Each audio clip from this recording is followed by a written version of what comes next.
Estás escuchando Milenio 3 por Aluca Nanica. 2:21, Milenio 3 es viaje, exploración, curiosidad. Ahora ahondamos en la magia, en la brujería. ¿Cómo va la encuesta? Vamos a ver la encuesta. La pregunta es, ¿crees en el poder de la magia negra? Pueden seguir votando en ikerjimenez.com. Ahí, fíjate que habíamos tenido últimamente unos picos muy grandes en las encuestas, pues estaba ahí. 56,5% sí que creen en el poder de la magia negra frente al 43,5% que opina que no. Y hablamos de eso porque últimamente ha habido noticias que hablan de poderosos, dirigentes poderosos en el mundo, importantes, y brujería. Asesores brujos, vudú, canibalismo, rituales. ¿Cierto? Fantasía, ¿verdad? África, Asia, incluso Europa, América. La brujería es universal y los que tienen poder quieren tenerlo más gracias a esas malas artes. ¿Qué creéis? 2:23, la noche tiene una noticia digital también. Tiene que ver con la conspiración, Anonymous, novedades. Santi, ¿cómo va la cosa a estas horas exactas? Pues mira, a estas horas exactas la página del Cuerpo Nacional de Policía está activa. Me comentan, mis conocimientos de informática son muy limitados, pero como me lo dicen, lo transmito, que los funcionarios del Cuerpo Nacional de Policía han recurrido a un DNS secundario y que parece ser que desde Anonymous están intentando contrarrestar también esa medida. Está habiendo una guerra digital tipo, esto sería ya arqueología, ¿no? Juegos de guerra, pero está pasando ahora mismo, o sea, hilos invisibles que cruzan información por este país están ahora mismo en combate. ¿Por qué? Pues no lo sé, pero hay más novedades. La web del Ministerio del Interior sí que está tumbada, está absolutamente caída, así como la del SEPE, el Servicio Público de Empleo. Nos hemos centrado mucho en el Cuerpo Nacional de Policía, pero parece ser que el ataque es bastante más amplio. Y bueno, todo es en respuesta a la redada del otro día, en la cual, pues en una rueda de prensa, yo creo que un poco precipitada, pues los comisarios responsables de la brigada que llevó a cabo las detenciones, pues anunciaron a bombo y platillo que habían detenido a la cúpula de Anonymous. Bueno, muy cúpula no sería desde el punto de vista de que está teniendo lugar esta reacción. Lógicamente en Internet eso generó un tremendo revuelo, sobre todo por la elección, fíjate qué curioso, de esa palabra cúpula, porque estamos hablando de un movimiento en el cual se vanagloria de no tener absolutamente ningún tipo de jerarquía. Es más, ni siquiera los miembros son los mismos de una acción a otra, es decir, puede haber gente que se haya apuntado puntualmente a esta OP policía, a esta operación policía, y que no haya participado jamás en algo de Anonymous, o gente que haya participado en todas las acciones de Anonymous y que, por ejemplo, diga, oye, yo contra la policía no tengo nada, y se haya abstenido de participar en ella. Digamos que ese recurrir a la palabra cúpula ya demuestra un cierto desconocimiento de la propia organización. De hecho, además, había acusaciones muy graves, como que estos miembros de Anonymous pensaban publicar datos sensibles e información reservada sobre agentes de los cuerpos y fuerzas de seguridad del Estado y algunos políticos para que la gente pudiera acceder a ellas en Internet. Y parece ser que eso fue lo que precipitó la acción. Y de la acción pues viene la reacción que seguiremos siguiendo pues a lo largo de la noche. Además, justamente fue la Policía Nacional la que desarticuló y la que pilló a esa cúpula, entre comillas, de Anonymous. Por eso el ataque precisamente a esa web, a la web nacional de policía. Está ocurriendo ahora mismo. Por cierto, sorteamos 3 libros, importante por lo que ahora vas a contar. Sí, sorteamos 3 libros de Denise, escritos por Isabel Pisano, es su última novela, y editados por Ediciones B. Vías de contacto, repetimos. Milenio3 con número @cadenaser.com. También está La Nave del Misterio, tanto en Facebook como en Twitter, donde pueden seguir viendo esas imágenes sobre las esculturas y los lugares en los que ha estado Javier Sierra y que nos contaba, y también a través de www.cadenaser.com, donde van dejando sus mensajes según vayamos tratando los temas. Santi, ¿de qué nos vas a hablar hoy? Así una palabra. En tu tercer dossier, la que estás liando, sobre alimentación y conspiración. Pues hoy habría que dar 3 mini titulares, pero que seguro que van a empezar a poner los pelos de punta a la gente. Porque imagínate cosas que pudimos ingerir en nuestra infancia y que no tengan efecto sobre nosotros, sino sobre nuestros hijos.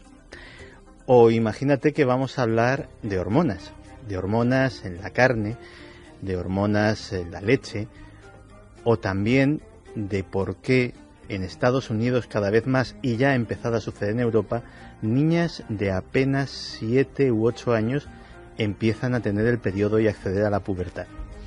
Creo que el dossier de Santiago Camacho, por un lado merece la pena, pero también por otros como para taparse los oídos. Fermín Agustí, Carlos Largo y Noel Calero al otro lado de la nave, coordinándolo todo. Y le pido a Noel Calero, el maestro del sonido, que variemos despacio, porque vamos a hablar de brujería. Y no vamos a hacerlo ahora con invitados, que sí, que también, con documentos, recorriendo algunos países donde han pasado cosas, sino con una historia. Vamos a empezar con una historia de hasta qué punto el ser humano ansía el poder, o el amor, o la venganza, y accede a esas artes que están ahí desde el principio del tiempo. ¿Cuándo empezó a funcionar la brujería? Veréis, hace poco, en la zona de Shanidar, en Israel, se encontró la tumba de un chamán o una chamana de hace unos 12.000 años. Ya tenía semillas, elementos, pequeños muñecos, o lo que quedaba de ellos, que demostraban que había una acción de simular la vida y la muerte en esa especie de juego o de liturgia. Puede ser el inicio, las raíces de la brujería. Luego se han ido solidificando y refinando mucho, por desgracia, y parece que hoy son un poder importante. Pero como el arte de hablar por la radio, de comunicar cosas, consiste sobre todo en contar historias y que vosotros las reviváis en vuestro cerebro, en vuestra mente, vamos con una que convulsionó a Europa. No hay que irse muy lejos.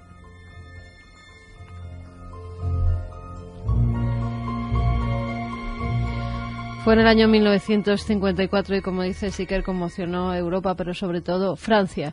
En Francia fue un caso conocidísimo. Estaba todos los días en los periódicos, los medios de comunicación. Vivieron segundo a segundo el juicio que más tarde contaremos. Todo empieza con una joven, Denise Labbé. Esta mujer era una joven bastante enamoradiza. Se había quedado huérfana muy joven, a los 13 años, había tenido una vida bastante dura. Isabel Pisano, en esta novela, en Denise, igual que el nombre de la verdadera protagonista, Denise Labbé, ha estudiado todos y cada uno de los relatos que se publicaron sobre esta mujer y nos cuenta más o menos cómo era ella. Era una empleada en el Instituto Nacional de Estadística de Francia, en París. Era muy joven, era madre soltera. Tenía una hija de un médico que la abandonó, la sedujo y la abandonó, la sedujo muy joven, la abandonó para irse a Indochina a probar fortuna.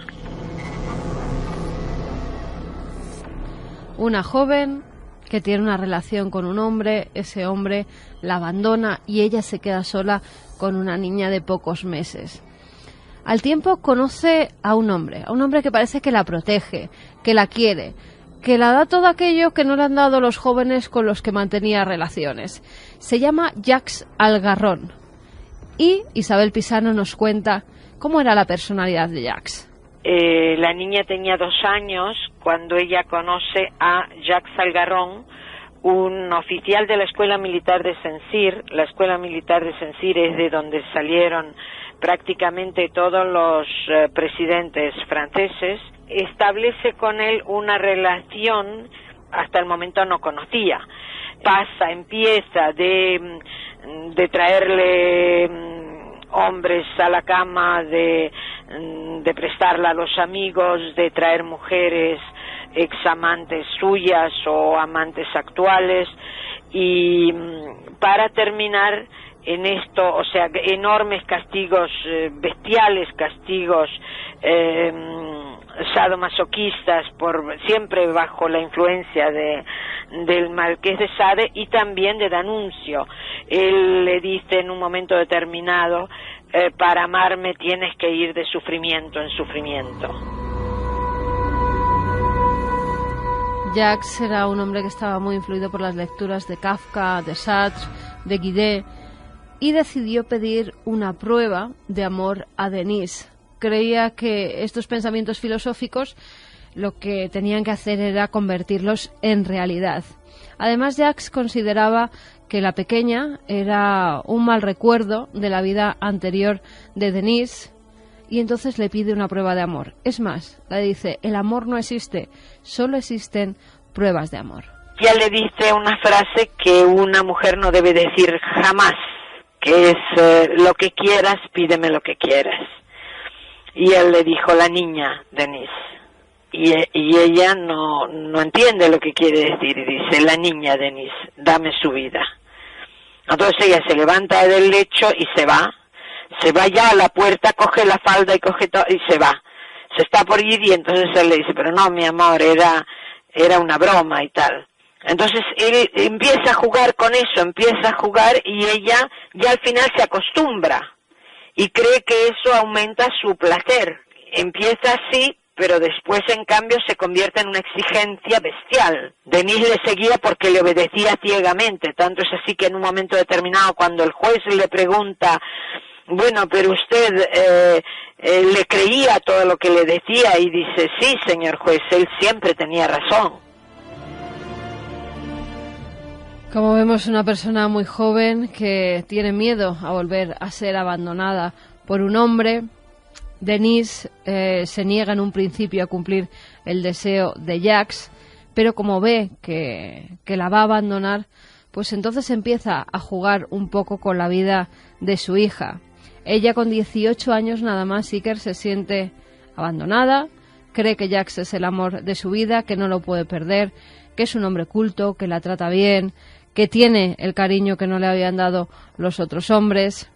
Pero Jacques de vez en cuando, para poner la prueba, se iba unos días de casa, como diciendo que tenía que hacer ese sacrificio para que él regresara y vivieran juntos su amor. Intenta matar a su propia hija en 3 ocasiones, Iker. Una de ellas intenta arrojarla al río. Es más, la tira al agua, la empuja y la niña empieza a ahogarse. Incluso queda un testimonio que dice: yo, Denise Lafont, nacida en Blois el 3 de julio de 1935, secretaria de profesión, confieso que la tarde del 1 de octubre de 1954 arrojé al canal Ille-Rance a mi hija Claudine, de 2 años de edad y padre desconocido. Al ver cómo se debatía entre las aguas, me giré para no verla morir. Pasados algunos minutos, cuando volví la vista hacia el canal, divisé a un hombre valeroso que se había arrojado al agua para intentar salvarla.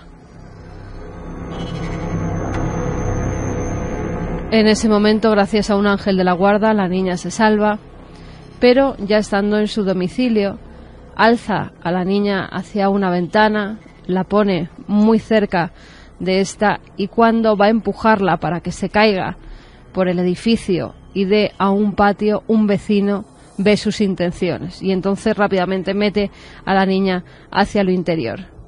Pero Iker, no contenta con ello, al final cumple el deseo de Jacques y lo que hace es introducir a la pequeña de 2 años, su cabecita, en un cubo lleno de lejía. Él la abandona y le dice que ella no puede pagar el precio que él pide y que nada, y que podía haber sido, dice la carta, dice yo podía haber sido siempre tu verdugo y tú la más sumisa de las víctimas. Entonces ella está fenomenal ese día, se levanta por la mañana y dice pero qué bien, y se pone a lavar la ropa, llena una tinaja de agua, la llena de agua y de lejía.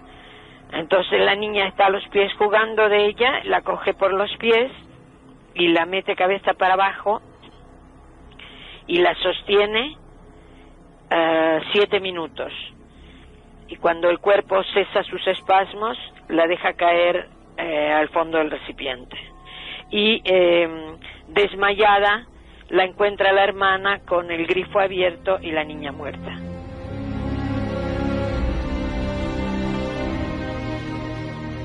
Son detenidos, además, tanto la persona que había salvado a la niña como el vecino declaran en contra de la mujer porque ya había tenido 2 intenciones de asesinarla y la habían pillado, y se celebra el juicio en Blois en 1956. Todos los medios de comunicación a nivel mundial están en ese juicio día a día, y además aquí entra a jugar la brujería. Al parecer, Denise, en esa relación de amor-odio que había tenido con Jacques, empieza a visitar a todo tipo de brujos, de videntes, al principio para que su amor no se fuera, para hacer rituales brujeriles en los que pues congelaran ese amor de alguna forma y se quedara junto a ella. Como no podía conseguirlo, empezó a visitar a gente de peor calaña, a gente que estaba relacionada con las fuerzas oscuras, que realizaban rituales extraños. Ella quería que ese amor no se fuera nunca, pero al final tuvo que cumplir la peor de las pruebas, que era matar a su propia hija. En el juicio esto es lo que ocurrió. Propio les llamaban los diabólicos de Blois, los poseídos. Solo una madre poseída por el demonio, por el propio diablo en persona, podía hacer una cosa tan infame con una criatura inocente, indefensa, que había ella misma engendrado, ¿no? Y ella hizo ritos de brujería para dejarse con una mujer brasilera que además hacía abortos. Entonces iban al cementerio y bueno, y hacían ritos satánicos para que a Denise o él volviese o que ella lo olvidase. Pusieron como excusa estos rituales, que ya estaba como ida por ellos en el juicio. El abogado lo utilizó, incluso la brujería, la magia negra, para decir que es que esta chica no estaba muy bien de la cabeza, pero no la sirvió absolutamente para nada. Fue condenada a cadena perpetua y a trabajos forzados durante toda su vida. Y Jacques fue condenado a 20 años de cárcel como inductor de ese crimen, del crimen de Catherine.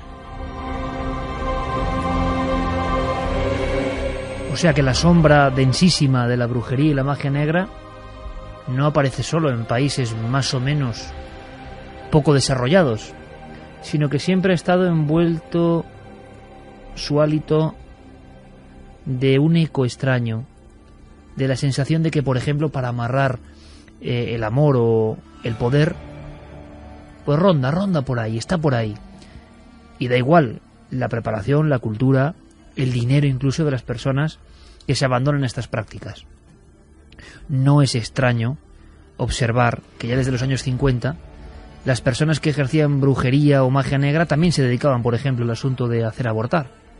Todo va en una especie de pack, ¿no? Interrumpir la vida de alguien inocente por esa especie de comunión con el mal. No hay otra forma de decirlo. Esa es mi clarísima idea.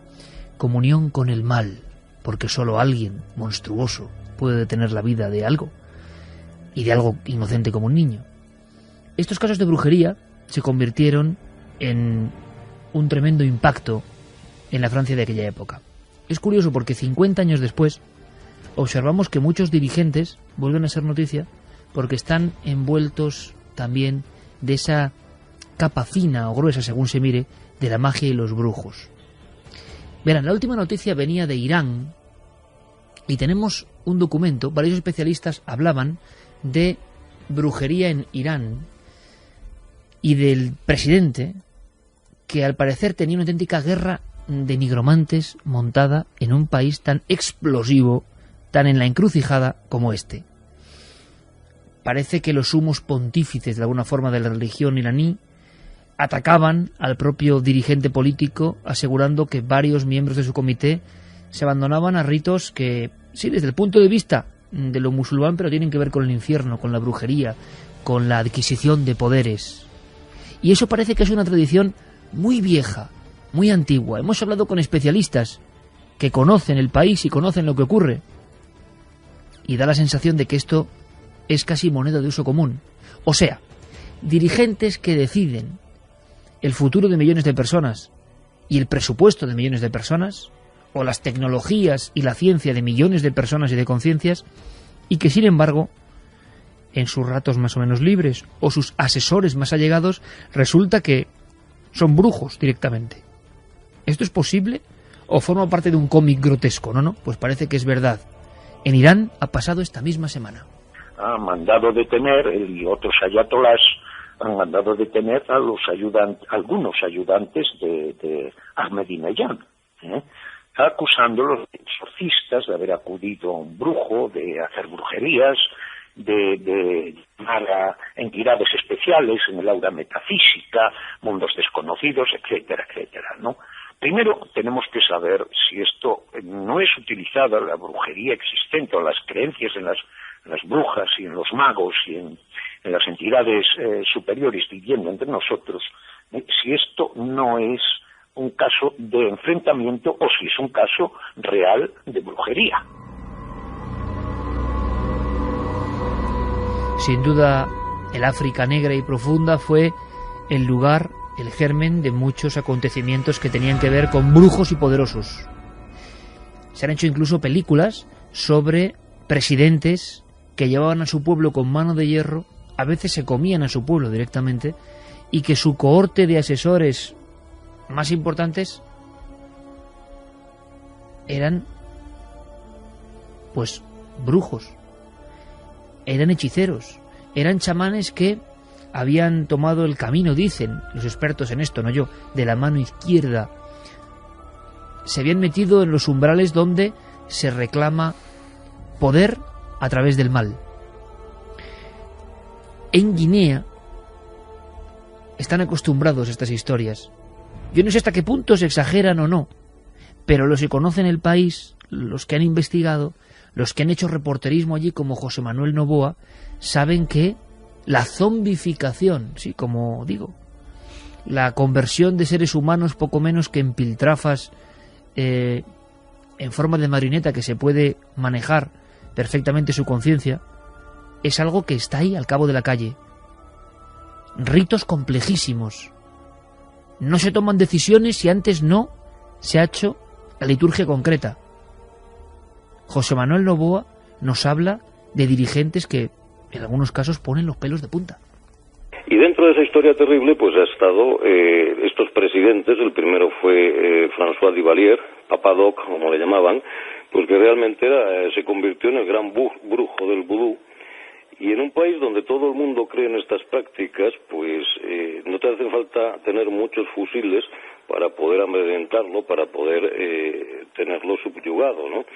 Y realmente, bueno, pues entre el poder político que se sustentaba en esto y los tontón macuts, que era su guardia pretoriana, pues llevaron el país pues durante muchísimos años no solo a la ruina, no solo lo devastaron, sino que además tenían la gente sometida y amedrentada por las prácticas de vudú que se hacían, ¿no? Esto es un tema largo porque incluso hemos hablado en algunas ocasiones de la zombificación, que era una antigua pena de la ley tradicional del vudú, y sin embargo, pues lo mismo François Duvalier, que Jean-Claude Duvalier, que después fue Baby Doc, era el hijo, pues usaron estas prácticas para tener al pueblo sometido.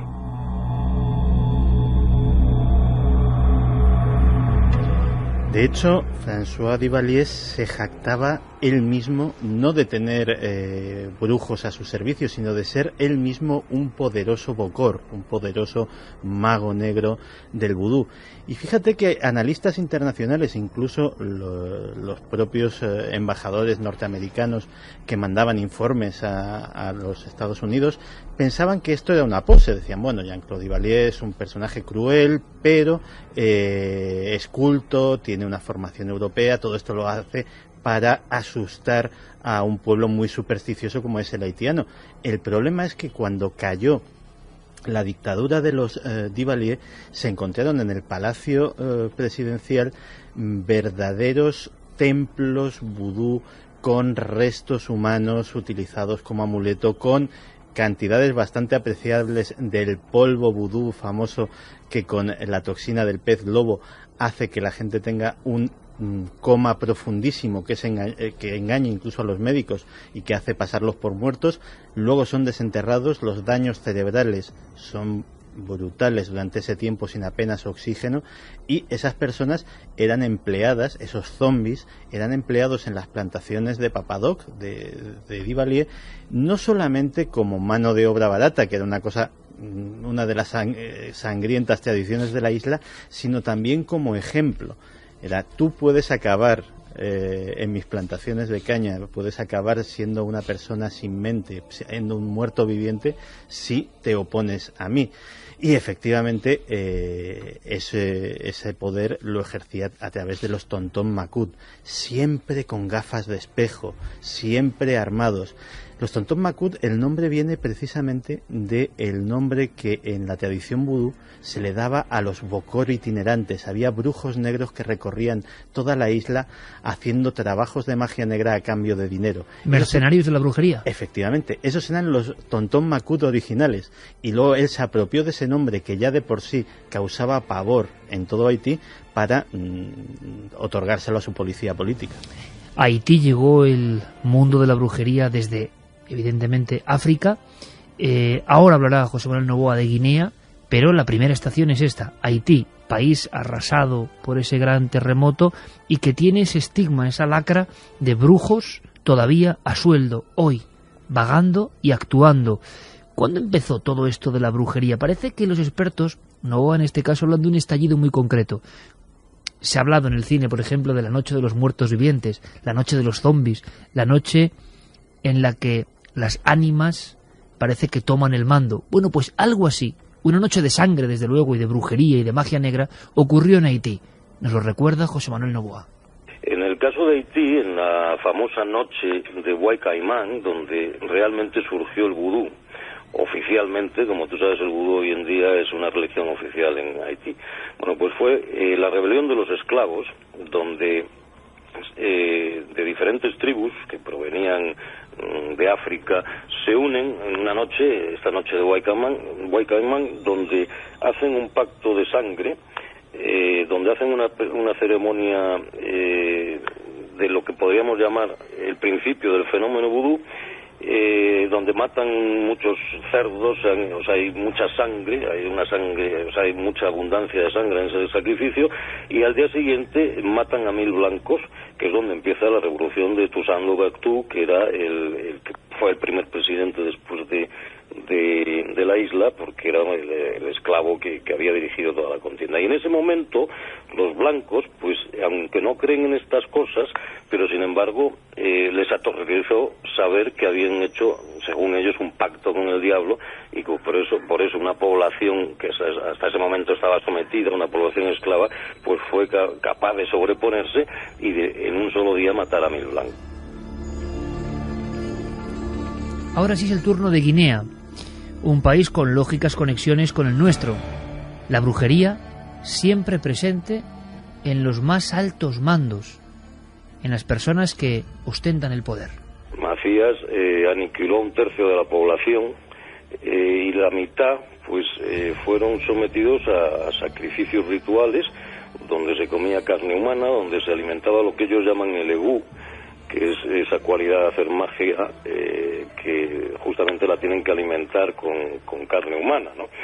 Y después de Macías pues vino Obiang Nguema en el año 79 y siguió las prácticas, las idénticas prácticas de su tío. Se sigue torturando, se sigue comiendo carne humana en rituales, en Ayemaú se llaman, que son rituales de sangre. Por ejemplo, cuando Idi Amin entran en su palacio, cuando detienen a Idi Amin, pues en la nevera tenía dos cabezas en el congelador, pues de dos personas, pues que había matado recientemente y estaban allí esperando a que se hiciera algún ritual. El efecto que provoca en una población que cree profundamente en estas cosas es mayor que el que puedes provocar a base de fuerzas de contingencia o de muchos fusiles o muchas armas, ¿no?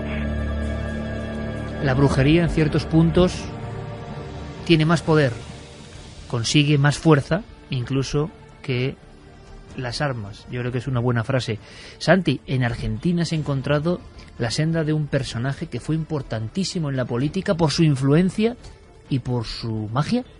Pues sí, porque nuestros amigos argentinos, que sabemos que tenemos muchos y les mandamos un saludo, hay un nombre que para ellos les será muy familiar y de muy triste recuerdo: José López Rega. José López Rega, también llamado el Brujo Criollo o incluso el Rasputín de la Pampa. Era un cantante lírico aficionado, de hecho llegó a hacer intervenciones en radio cuando consiguió la amistad del general Perón, que él le consiguió que los micrófonos de la radio se le abriesen de vez en cuando. Fue también un futbolista de carrera bastante fugaz en el River Plate, y de ahí pasó a ser policía. Como policía se las ingenió, era un hombre ambicioso y muy inteligente, se las ingenió para formar parte de la guardia personal de Juan Domingo Perón. Pasaron semanas, incluso meses, sin que Perón y López Rega cruzaran una sola palabra, pero poco a poco se las fue ingeniando para irse acercando cada vez más al mandatario, tener primero una relación ya de saludo, luego ya de cierta confianza, finalmente de amistad, y de ahí pasar a ser el secretario particular, consultor, curandero y mago de Juan Domingo Perón. Y es que este personaje que, entre otros, entre comillas, logros, pues tuvo la tétrica labor durante la dictadura militar argentina de auspiciar la siniestra AAA, el Escuadrón de la Muerte, al que se le adjudican más de 2.000 ejecuciones sumarias de militantes de izquierda. Pues aparte de esto, de ser masón y de otras muchas cosas, era practicante de la Umbanda, un culto brasileño, un culto afroamericano, en el cual las religiones africanas, el catolicismo, las prácticas indígenas brasileñas, el espiritismo, nociones de ocultismo occidental, pues se mezclan para hacer pues algo similar al vudú, pero en otra vertiente. Y parece ser que muchos políticos, y muy especialmente, no solamente Juan Domingo Perón, sino también sus esposas, sobre las que López Rega parece que tenía un cierto ascendente y era una persona que las influía mucho, pues tenían mucha fe en los trabajos mágicos de López Rega y ciertos trabajos para perjudicar a enemigos políticos o para beneficiar empresas futuras, pues se le encomendaban a este personaje, que ya sin su vertiente mágica pues pasó a la historia más truculenta de la Argentina, pero que además pues tiene este tinte brujeril. Carlos Lago, compañero, buenas noches. Buenas noches, Aunque sea en retazos, también en América hoy, brujos y poder.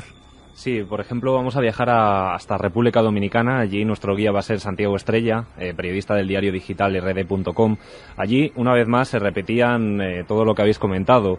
Una escena, por ejemplo, es en la que un coche lujoso llega en una zona del oeste o sur de República Dominicana.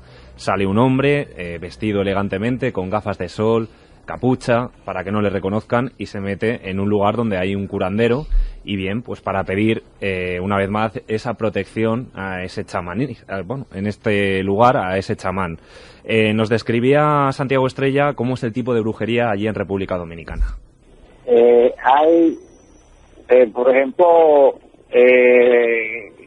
hacen unos brebajes o mejurjes, una cosa desagradable, porque mezclan sapos, culebras con ron y ese tipo de cosas.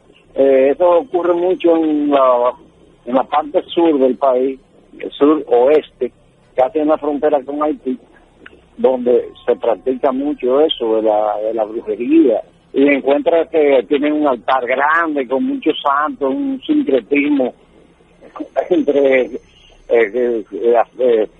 talismanes africanos y esas cosas.